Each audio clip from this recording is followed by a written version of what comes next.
Hi guys, in this video I'm gonna show you how to merge multiple PDFs into one on your laptop. It's so simple. As you can see, in my case I have these three PDFs and I wanna merge them. So how you can do that?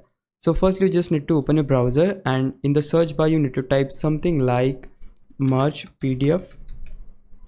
Okay, once you type that, you will see a couple of sites.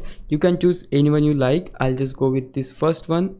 Then here you'll see this kind of window. Here we need to click on select PDF files, and these are our PDFs. So I'll just select them with my mouse and click on open, and yeah, all of our PDFs are right here.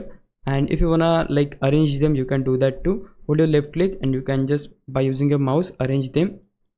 Okay, once you are done with the arranging, just click on merge PDF, click on download merge PDF, and yeah, our PDF is successfully downloaded. If I like open to the folder where I have downloaded the file, it would be in download folder.